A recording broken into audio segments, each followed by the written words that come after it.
Насмотревшись видосиков людей, которые за несколько недель или месяцев создают игры без опыта, я решил, что пора влиться в эту тусовку. Успел понять, что для того, чтобы не быть лохом, надо начинать с создания локаций. И тут возникла первая сложность. Лепить ландшафты, расставлять объекты слишком долго и нудно. Ленивому мне это будет делать крайне сложно, особенно если нужно будет несколько локаций. Оставим эту неблагодарную работу любителям бездумно собирать игры из готовых ассетов, а сами подумаем над тем, как можно схитрить. Самый простой способ – это процедурная генерация. Сделал один раз и не паришься. Ландшафт будет генерироваться сам, объекты будут расставляться сами. Риск попасть в стагнацию из-за однотипной работы минимальный, да еще и звучит круто. Одни плюсы. Чисто случайно я узнал, что есть плагин, который позволяет сгенерировать ландшафт. И в дополнение к нему есть еще один плагин, который позволяет раскидать объекты по ландшафту. Раз есть, надо пользоваться. Идем в плагины и ищем там landmass. После установки плагина перезапускаем редактор. Далее создаем пустой ландшафт, переходим на вкладку Blueprint,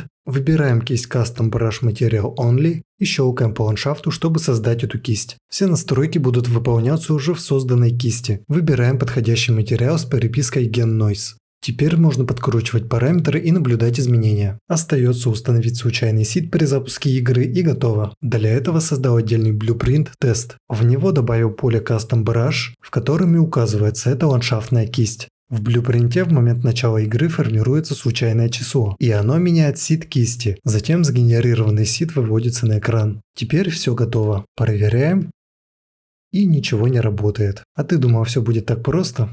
Как я понял, данная генерация запекается в ландшафт, и во время игры ее уже не получится изменить. Но плагин все равно может быть полезен, если не хотите лепить ландшафт вручную. Создаете первым слоем эту кисть, а вторым добавляете свои правки. Затем с PCG или без него раскидываете объекты по ландшафту. Далее мне попался один интересный объект Procedural Mesh. Как понятно из названия, он позволяет построить сетку. В ноду нужно передать 3 массива значений. Это вершины, треугольники и UV. Тут пригодятся ваши 3D-шные знания. У каждой вершины есть свой индекс или порядковый номер. Это вам известно. Создание процедурного меша начинается как раз с создания вершин. Для построения сетки 3 на 3 понадобится 16 точек.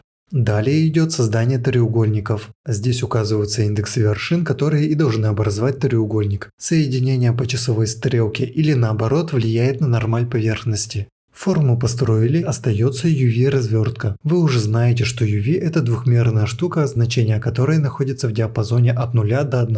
Нужно визуально спроецировать эту UV на процедурный меш и прикинуть позиции точек на этой UV, после чего проверить, что чекер наложился корректно. И все, развертка готова. Даже тут она делается проще, чем в Blender. Подкручивая координату Z, можно влиять на высоту. Именно так и будет создаваться процедурный ландшафт. В зависимости от цели меняется и сложность. Если нужно генерировать ландшафт один раз, то для реализации подобного варианта будет достаточно школьного курса информатики. Например, в стратегиях карта не меняется после старта. Или если нужна фиксированная арена. Или поле для фермы. Если же нужен бесконечный мир, то проблем будет очень-очень много. Так как весь мир целиком создать не получится, то надо делить его на куски. И проблемы как раз таки связаны со стыковкой этих кусков и оптимизацией. Естественно, я выбрал этот вариант. Как это технически реализовать, понятно. Есть процедура Mesh, который позволяет это сделать. Теперь давайте поговорим о логике построения бесконечного мира. За основу взял эти видео. Тут подробная информация по генерации. Есть и блюпринты, и C++. В видео мир делится на условные куски, они же плитки. Те плитки, которые находятся рядом с игроком, застраиваются. Уже в игре по таймеру проверяется расстояние до ближайшей пустой, и если расстояние подходит, то происходит генерация плитки. И также проверяется расстояние до дальней застроенной. Если расстояние слишком большое, то плитка удаляется. Логику деления мира на плитки я позаимствовал, но вместо таймера использовал триггеры. Когда игрок выходит из плитки, начинается перестройка, и триггер перемещается в центр новой плитки. Что касается наполнения в виде деревьев, камней и травы, то они создаются путем простого лайн-трейса. Сверху вниз опускается линия, и если эта линия с чем-то пересекается, то в этом месте что-то спавнится. С этим набором знаний можно было приступать к реализации. Я понимаю плюсы и минусы плюсов, но желания приближаться к плюсам ближе, чем на расстояние вытянутой палки, у меня не было. К тому же весь проект планировал сделать на блюпринтах, но движок намекнул, что я тут не прав. Поэтому пришлось взять икону Великого и начать возиться с этим симулятором ошибок.